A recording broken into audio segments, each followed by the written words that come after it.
Okay, I am here with RJ White. She is talking to my beautiful class at the University of Oregon. We are having an amazing discussion. She is CEO of Ballin in the Metaverse. She has her beautiful AI avatar, Posh, that just got signed, and she is doling out some amazing advice for my students. And let's go to talk a little bit more about skills, RJ, because you are out there in industry, which is such a huge value for our students. What are some of the top skills? Like, what are the skills that got you where you are?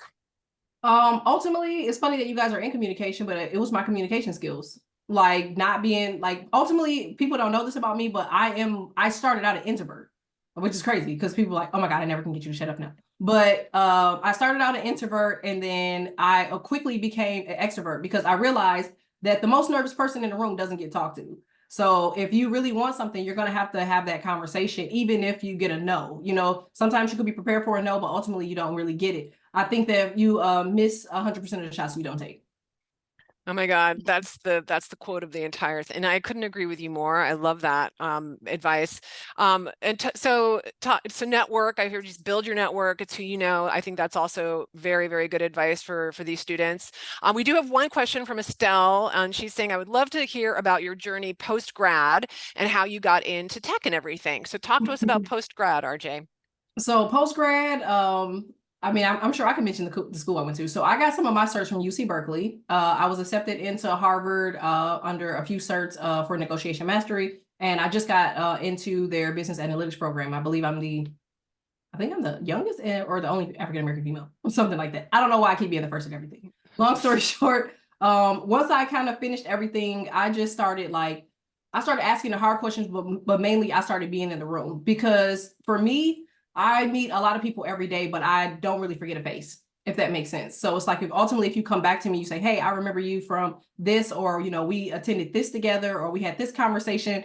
It's like, oh yeah, I do remember. And then from that point, you could kind of gradually build the relationship. I think that's where people kind of go wrong post grad. They want to kind of like jump into things, and most people they're very guarded, because like most people businesses are their babies, as for me, I'm around, WNBA, NBA, those are like guarded things because you're dealing with high paid people, right? And for the Vipers, the same thing for them. We have some of the highest sponsors and we have the highest analytics. So I try to keep a lot of things kind of like, shielded to the heart, if that makes sense. So a lot of people may try to shield you out at first because it's a safeguard, if that makes sense, because of how sensitive information is within their organization. So maybe start low, start as an intern, start having those conversations. Even if it's a position that you don't want, get your foot in the door so ultimately they can see your face. Because I've seen people start in the NBA as a ticket sales coordinator and they're now the vice president of operations. So it's just one of those things.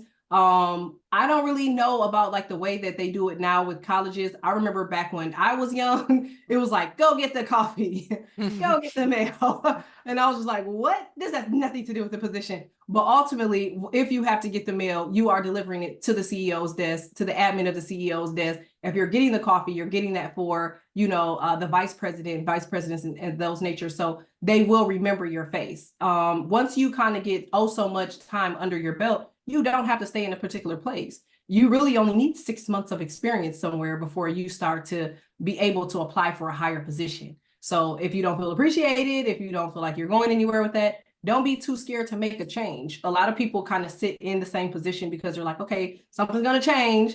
And ultimately, you've kind of wasted that time when you could have been doing that with people that want to help watch you excel. I love that. Thank you, RJ. And we've got a great question from Frida. Thank you so much. She says, can you touch on some challenges? Oh, this is a great question. Being a woman in the tech industry, especially because it is such a fast-paced and evolving industry. So what are some of the Um, challenges? some of the challenges will be thinking that you have to get into the pace, if that makes sense. Like most of the time, tech is all about what you're doing, especially if you're going to like cybersecurity, right? Cybersecurity, ultimately, you're writing your own scripts, you're watching your own platforms. So you don't have to rush ultimately. I think that we think that because of what we learn when we're in school, we like deadlines. We need to hurry up. Like the biggest challenge that I had was myself, thinking that I needed to meet certain expectations when really ultimately there weren't any, if that makes sense. So you do need to create a bar for yourself. but you don't have to overthink it. So being a woman in sports and tech, you do have to have a voice. I will admittedly say that. And the reason I say that is because ultimately, if you don't say anything, people aren't looking. So if you're the person in the room that's going to sit in the back of the room and you're not going to speak, it's like, okay, well, the meeting is adjourned. I don't know who you are ultimately, but the person that talked to me the most, I remember them for however long. So don't be afraid to ask questions and don't be afraid to speak up. Yeah, I love that. And I'm just gonna, so to build upon that, I think that when, and I've been doing tech for a long time. And when I first started, it was a very male dominated profession. It in some ways still is, I think, to, some of the corporations out there. So RJ, and for women, I think sometimes it's challenging to come forward and to really have that confidence, right? And it sounds like you started off as being an introvert. I did too. I was very shy and introverted when I was younger as well, and I've kind of grown into myself. But how do so some of these students that might find it challenging to be this outgoing, driven, kind of loud mouthpiece, because it's you don't just get there overnight. How No. did you do it? How did you transform? What were some of the ways that you got there? Um, my mom is from the South. She's from Louisiana. So that lady's like 5'1" and she has no fear, I swear to you. I don't know how, but she's always like, just ask. If they say no, who cares? So I actually listened to that and just like, you know what? That's true. Like ultimately, the worst thing that you can hear is no, but it does not affect you. So if one person says no, you have to just start over and go somewhere else. Like you don't have to start everything over. It's not like you have to build your pitch over or you have to go through education all over again. You literally just have to be like, okay, they said no, somewhere else. As I've learned being in 81 countries, the world is very big. And just because one place says no, there are millions of other places that are willing to say yes. Like ultimately, when I couldn't dominate my front yard in the United States, I went right over to the UK to dominate in the UK. And once I dominated in the UK, I came back to the United States and they're like, hey, do you want to work together? I'm like, sure, absolutely. So you have a lot of territory and technology has made it easier for you to connect with people all over the world. And ultimately what you do will be on a computer. So you can literally be a technician or an IT tech in Malaysia. Mm-hmm. So it's just, if you get a no, keep trying. And it doesn't take very long to get a yes, as much as people think. They're like, it's going to take forever. No, I think I've only It's heard no twice in 11 years. Yeah, it's amazing advice. I love that, RJ. That's so good. And Johan has a question here. What is something new or surprising you learned about networking as you advanced in your career? I learned to get to know your network. Like ultimately, when you're on LinkedIn, you're clicking the connect button and then that's it. You're like, okay, another connection. But the reason that I have such a high amount of followers and connections on LinkedIn, if you guys follow me, you'll see once you connect with me, like I'm on your post. If you write something, share something, I'm like, oh, this is cute. I'm resharing people's stuff. So I'm very engaged in my network, if that makes sense, because ultimately we keep eye on our notifications. I'm sure everybody on here can agree. If somebody likes your post, if they share your post, if they comment under your post, you're like, who is this liking? Who is this sharing? What do they want? So if most people, executives, they can see that. Like for me, when people repost things of mine, I can see that. I'm like, oh, okay, this person reposted. Who is this ultimately? I'm going to look at your profile. I'm like, okay, they do this for a living. This is this. So ultimately, I don't forget stuff like that. So if they inbox me, I'm like, oh, hey, how's it going? You never forget those people that support you. I So love that. That's so true. And that's amazing, RJ. I love that tip. And I feel like I'm learning. I do an appalling job at that. Unfortunately, I could do way better.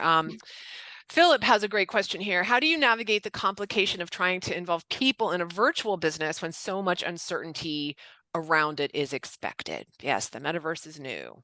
yes. Well, ultimately, I think everything, again, just like if you're an influencer, it comes from your perspective. Like if you preach the positive, people will see the positive. If you look uncertain, people are not going to buy. Like it's like, I don't know, maybe you should go into the metaverse. They're like, no, I don't want to. You don't look sure, come back later, right? So I'm really and plus my name. I protect my name by any means. So most people know if they're dealing with me, they know with my credibility that whatever I put my name on is ultimately going to be something, if that makes sense. So I would say, even though the metaverse doesn't have certainty, you can attach to those big name companies. You know, Roblox will be there in a year and 2 years. You know, Fortnite is going to be there in a year and 2 years. Xbox, PlayStation, they're not going anywhere. So even though it may seem uncertain right now, if you watch those bigger brands that have already established their lane, you kind of know where something is headed. Now, if things start to tank and Xbox closed down and PlayStation gets out of here, yeah, then you should be a little scared. But right now, I think you're okay. And don't go off of fear, because ultimately fear will make you wait. Like if it's uncertain and something happened, deal with it when you get there. Until then, do what you need to do. Yeah, I love that. Fair has a question. Thank you, Fair. Do you have any tips about time management? Oh my gosh, given your role in so many large projects. If you seen my house, you would be like, girl, get it together. But my biggest thing is time management. I have 3 phones, an iPad, and I have 2 assistants to tell me the same thing that I probably have already seen on my phone and iPad and still act astonished like I was never told them in the first place. I was like, what? Today? So ultimately, time management comes from technology. Get you a good calendar, get you a good task list, and ultimately write it down, because technology is very dependable, but sometimes you never know what can happen. So I have like 3 or 4 notebooks that you probably can see here. I'm always writing something down. Like I keep a notebook with me so I don't ever like kind of forget things. But when I start my day, I wake up, I meditate, I write down all of my important tasks that I need to do. I look on my phone under my task list to see what emails I have to send out. And then ultimately, if I'm traveling on a plane, things of that nature, I have enough time to kind of knock out the stuff that I have to do the next day. So time management is very important, but the best way to handle time is to be ahead of it. Yeah, love it. Keep the questions coming. Let's take it back to technology since so I've taught them, we've had our Metaverse week. I've been teaching them about VR and AR and all the things. How RJ, when you think about Ballin in the Metaverse and this like amazing plan that you have for your digital arena, what are some of the kind of primary kind of technology levers that you feel you're going to pull to help meet your goals, whether that's like fan engagement? I mean, you've talked about some of them, but maybe talk a little bit more kind of thinking about that immersive strategy piece, because I'm asking all of my students to create an immersive strategy. We have a client, Save the Bee. It's a nonprofit for trying to save Aw, pollinators, right? And I'm okay. asking them to use these tools to help build awareness, which Okay. for Save the Bee, that and the mission of the org. So you probably have, I know you have some, something around brand building is obviously something you're very good at. So talk to us a little bit about that. I would say engagement. Like ultimately, if you're building a brand, you have to see how much engagement somebody has in order to know where to measure. If ultimately they're starting from zero, then you have to look at who's interested and who would be interested in a brand. So we'll say build to be. I think it's what you said properly. Save a bee, save a bee. I Save like the build bee. a bee. Okay. That's like Okay. write So that if you're down. Like a build a bee workshop. I can see it all right now. oh, Yeah, there could so be a if whole you're build a bee. That's if you're good. dealing with save the bee, then you have to look at things like, how many people are interested in bees and how many of them are actually interoperable right now. Like, where can you go to find these particular people? So if you're trying to figure out anybody that's in a tech space that has anything to do with the bee, then ultimately, that's where you would start. Now, me, because I'm a little different when it comes to my marketing strategies, I use 19s, 40s, 50s, 60s marketing. I use guerrilla marketing. People don't know that about me. I read on 1930s marketing all day. The kids are like, you're a nerd. But ultimately, it works for me because I reach the highest analytics over the NBA for one single team that they advance for, I think, over 15 teams. So with that being said, look at what Bumble uses, because ultimately Bumble may be a dating app, but they use the bee cyclone as one of their leading engagements, if that makes sense. Like when you think of Bumble, you think of a bee, or you think of a hive. If you think of Beyonce, you think of a hive. So ultimately, what is it that draws people into using that particular keyword? And that's kind of where I would go for building out where the brand would start. So you've intrigued me with this guerrilla marketing 30s, 40s. So talk to me a little bit more about that, RJ. What does that look like exactly? So guerrilla marketing is more about how to get people engaged in something that they don't know about. Like ultimately, if you ever heard of the strategy when they say, hey, can you sell me this pen? If anybody's ever heard anybody say that, and they say, if you could sell me this pen, then ultimately you can get the job. That's considered 30s, 40s, 50s guerrilla marketing, because you have something tangible in your hand and you have to quickly come up with that, with the positive aspects of whatever it is that you're trying to sell. Ultimately, if you're thinking of something like an ink pen, what do you need an ink pen for? To write. Like, so you could ask somebody now, or you could look at it now from a perspective like, okay, what does this person want to write? It's mixed. You mix psychology mixed with sales. Does that make sense? It's like, wouldn't you like to write yourself a check for $15 million? You don't have an ink pen, do you? So you can have this ink pen and you can write yourself a check for $15 million and manifest it into fruition, So it's just those type of things. Like, you have to know how to properly sell something, how to properly engage with your audience, and how to know what people want without them kind of telling you. You can ultimately look at people, well, I can, and say, okay, well, this person doesn't look like they would be quite interested in this or that. I know it seems kind of like a preconceived notion-ish, right? But you could ask those questions. Hey, would you ever be interested in buying an ink pen, a ballpoint pen? You're not selling it to them. You're asking them. Does that make sense? That's guerrilla marketing. Ask before you sell. So if any of you guys are going into sales, that's like one of the best things that I learned before I kind of got into this. I sold cars. I was like the highest selling car salesman in the place, like to the point where I think I sold like 20 units of cars. They were like, look, we can't pay you, but we're going to give you this check and we're just going to pay you a little bit over time. Ultimately, they went bankrupt and they didn't pay all of it out, but it's still, it was a learning experience for me. It's like, okay, well, I didn't think I could sell cars, but I did. So. Yeah, I love hearing, psychology is such an important part of the engagement, right? And to your point, I always say you can never know too much about your target audience. You can never know too much about your fan base. Like, to be able to understand them and what they need and what they want, I think is so important, which is something that you hit on there with this concept. Many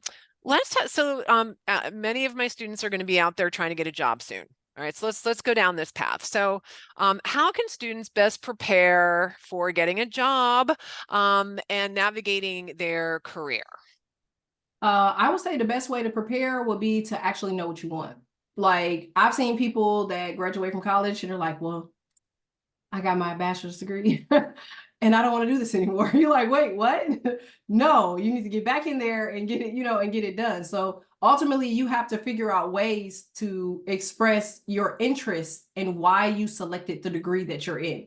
And it may be for plenty of reasons. Like, if you're in communications, maybe you want to be a journalist. All right. So maybe you could start writing for small companies, as like as a contractor position. And then you can see how that goes if you like it.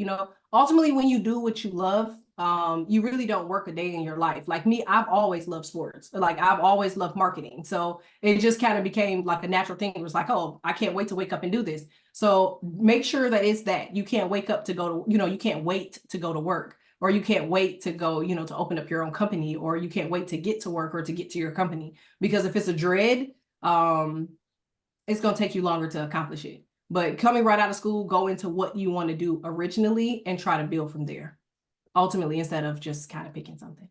Yeah, that's so good, and that's I have in my 452 I do another class where a lot of that is trying to help the students really understand the different opportunities and what they're drawn to and what they have a passion for, because sometimes I think it's part of my job is hopefully opening their eyes to all the different opportunities, including now with emerging technology. There's so many different career paths that are open to all of us now with the advent of AI and the metaverse and all this great emerging tech. There's skills and their roles out there. If this is something that they're passionate about, they can blend that communication degree with the technology, with marketing to come up with something amazing. So love that. Let's opening it up. We've got 15 minutes. She's been so generous to give us I think an hour. Yes, so we're going to stop in about 15 minutes. Any more questions? We're going to open it up. Feel free to unmute. Meet RJ. I'm sure she would love to hear from you. Anyone? While they're waiting or writing their questions, I want to I digress. have a question. That's all right. Do you want to finish? Yeah, go ahead, Sorry, Philip, and then finish your thought, RJ. please. Yeah, go ahead, RJ. Why don't you finish, and then we'll let Philip ask his question. Okay, so I was going to digress, and I was going to say, ultimately use your interests. Like, so say for instance, if there's a woman here and she's into, we'll say, designer or makeup, there is space for that in the metaverse. So ultimately you can have a communications degree, but your passion is makeup. Ultimately, Mac is in Roblox, you know? So it's just making sure that you find a space where you can still share your interests, if that makes sense. So absolutely, RJ. Yeah, I love that. That's such a good point. Okay, Philip, you're up. What's your question? Bit of a more pessimistic question, but what's your best advice for, say, you swing for the fences, you get involved in a big project and it misses or it doesn't go well? How do you rebuild once something doesn't work out? Ultimately, I feel like it will be more of like it's like more self, you know what I'm saying? Like if you build a project and you do 1,000% of what you can do and it ultimately doesn't come out the greatest, then the people around you seeing you build that project and they see how much effort you put into the project. It's really us that really where we're like, man, I failed. You know, most people around us really don't kind of look at it from that perspective. They looked at the hard work that we put into it. So as long as people see you working, so to speak, if you ever heard of people say that term, like, oh, here comes the boss. He needs to see us working, if that makes sense. That is a real thing. Like if it doesn't work out, then you have to obviously regain leverage on your next project to make up for what you feel like you did not, accomplish in your last project.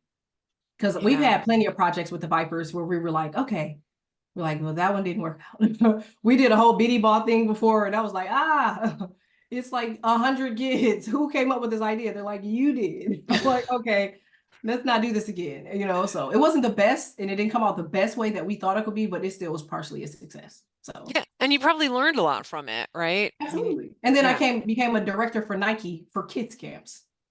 Right, something good. So something good came out of it. Right. You know, that's so ultimately, sometimes it could be in a learning experience as much as it is, what you think is supposed to be built. Yeah, thank you, Philip, for that question. So Frida asks, are there any differences you've noticed influencing as RJ in the physical world versus Posh in the metaverse? Good question.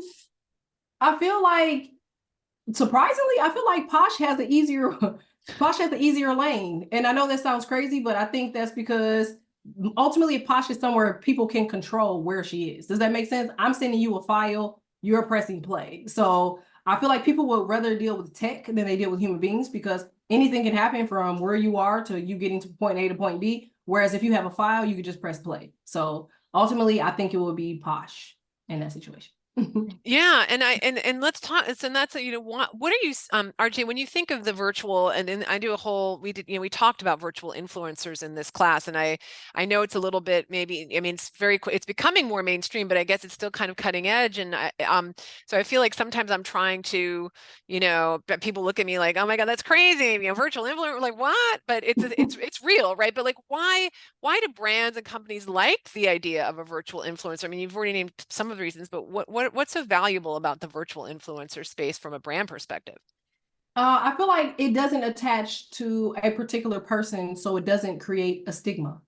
So ultimately, what you're selling to is an avatar. It's just like a stock market. It doesn't have feelings, it does not see, it does not feel, So if I'm selling a shoe or putting a shoe on the avatar, it's not about the avatar, it's how do you like it? It's like, okay, so you don't like it?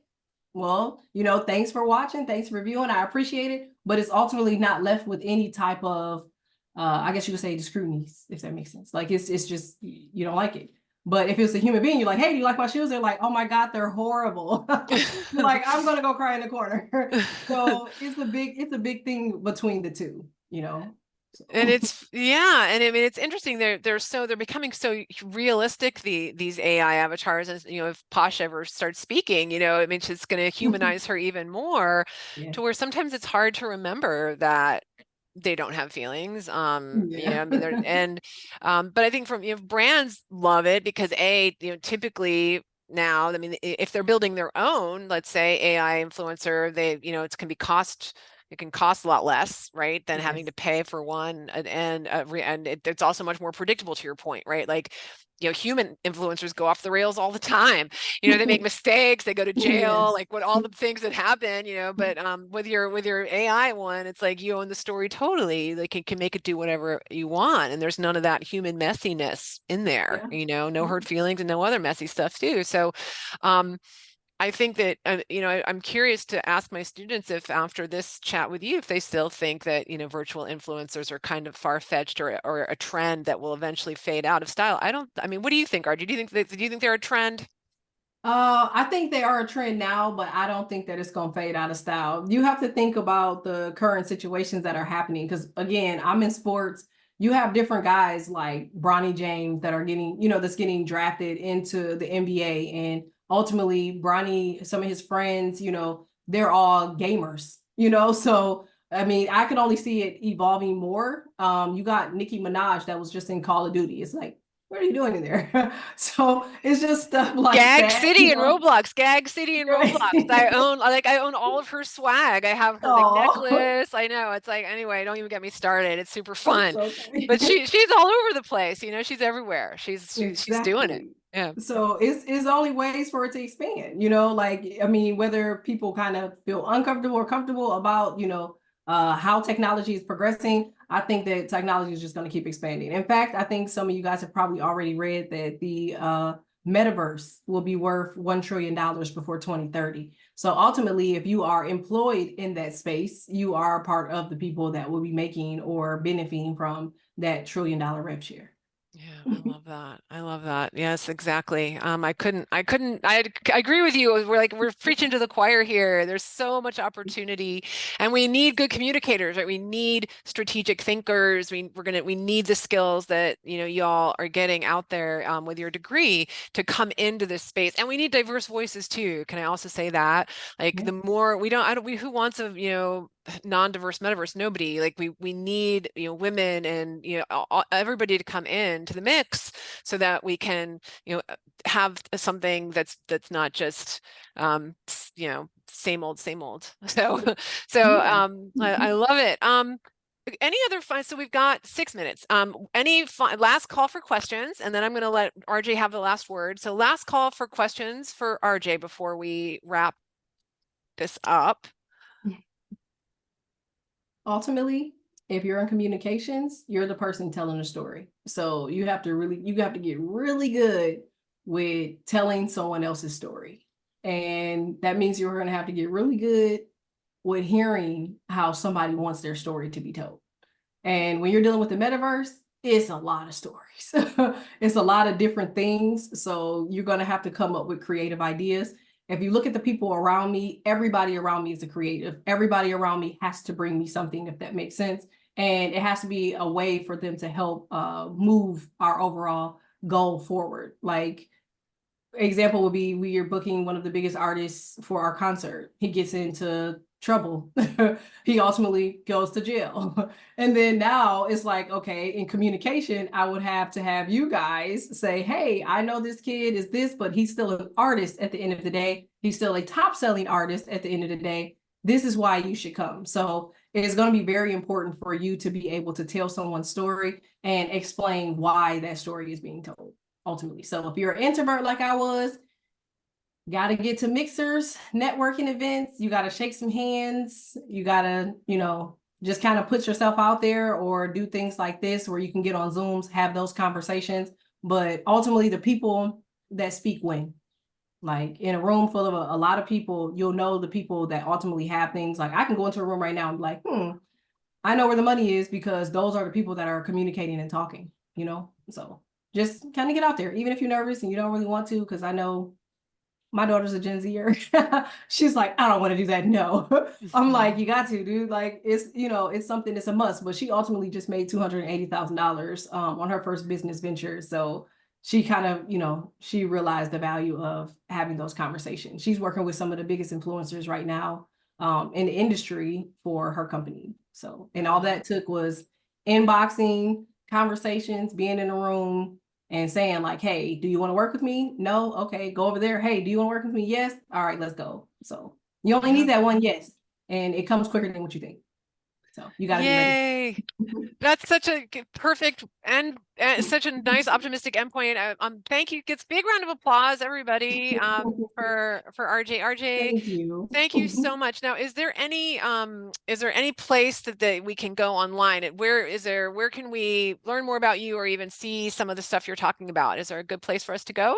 Yeah. Well, you can start off with my LinkedIn. I also have Instagram. Like you'll see on my Instagram, I'm an influencer for real. Okay. I post selfies and I'm on there doing food reviews and everything else. Okay. I need that bonus from Instagram. But ultimately, yeah, you can follow me on LinkedIn. I'm under RJ White Vipers, and then I'm under it's underscore RJ White for Instagram. And everything on there, I have like link trees, so you'll be able to see like different events and stuff that I have coming up, or you'll be able to see the links for my websites. Beautiful. Yay. Well, RJ, thank you so much for your time. It has been a pleasure talking to you. I would love to hit you up again. Absolutely. So you might get another invite, and I'm going to take your, I'm going to start doing better with my working my network on LinkedIn. I feel like I can learn from you. That's such good advice.